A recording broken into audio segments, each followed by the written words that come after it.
Okay, hi, and welcome back to Matlab the language. In this episode, I'm going to teach you a bit about kind of the different types of variable that you can create, how to deal with them, what the syntax for them are, that kind of thing. So I'm going to start off by loading this example dataset that I created earlier. So you can see down the side here, we have a lot of different variables. All of them have different icons next to them. So these kind of denote the different data types. Now, the variable a is pretty similar to what we were doing in the last episode. So this is a series of numbers. So in the last episode, we just assigned a single value to variables. In this is like a string of numbers. So the way you kind of string numbers together is to put them in square brackets. Now we use these a lot in Matlab. Anything that needs sticking together, it's usually a good bet you can put it within square brackets. But if I just go 1, 2, 3, 4, 5. There we go. So the answer it gives us here, and this is what's called a matrix. So it's a matrix of numbers.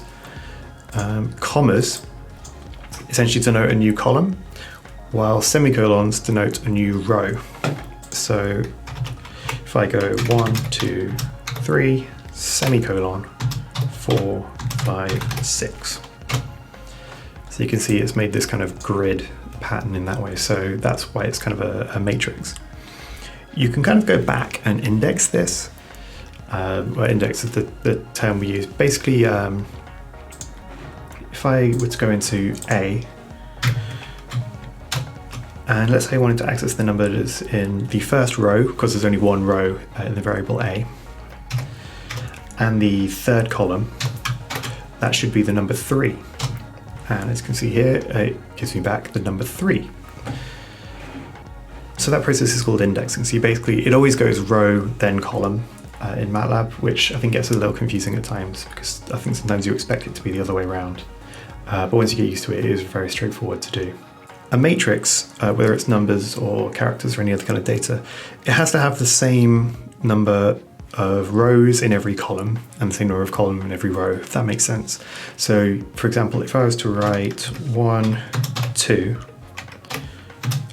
and then on a new line 3, 4, 5, so we've got one line that's only 2 long and then one line that's 3 long.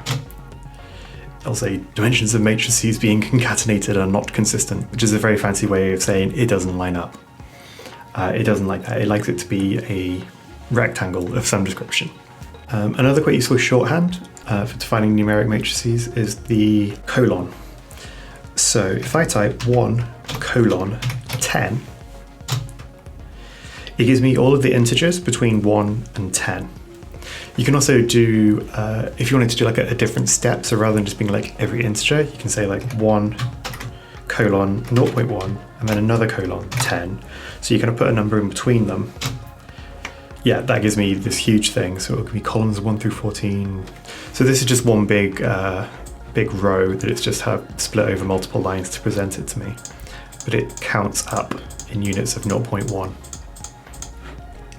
You can also count down by just using minus numbers. So if I went 10 colon minus 1 colon 1, it counts backwards, essentially, because it's adding minus 1 each time until it gets to 1. The next data type, which you can see here, is a data type called logical.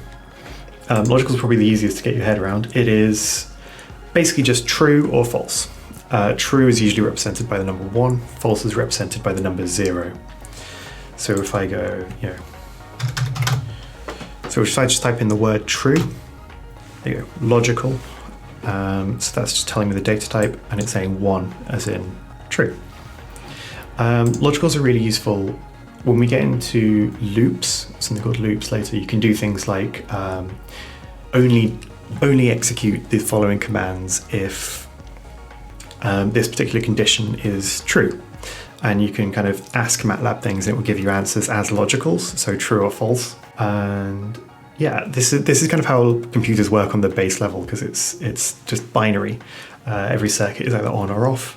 So logicals are just immensely useful when you're coding.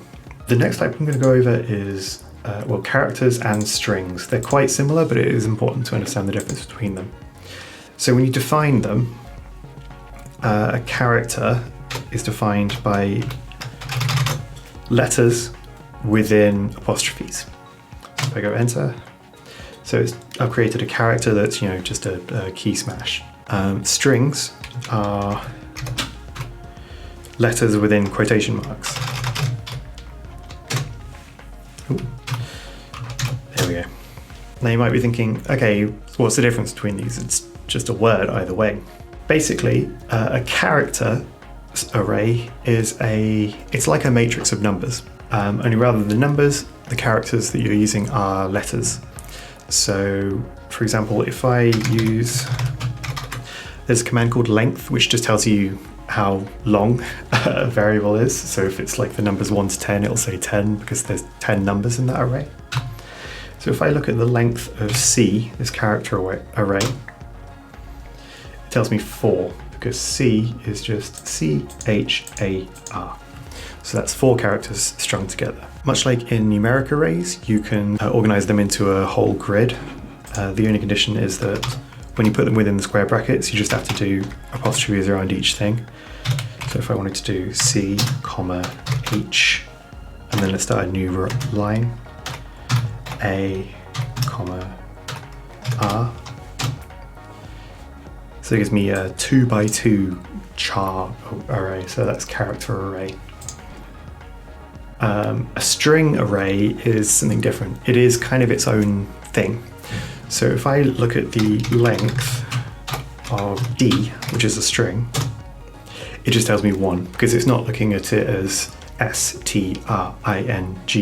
It's just looking at it as like a whole word, just in and of itself. You can then combine strings together into a matrix. So if I do it in square brackets, and I combine string in quotation marks and array in quotation marks, so it makes what's called a string array that is too long rather than however many letters it is long.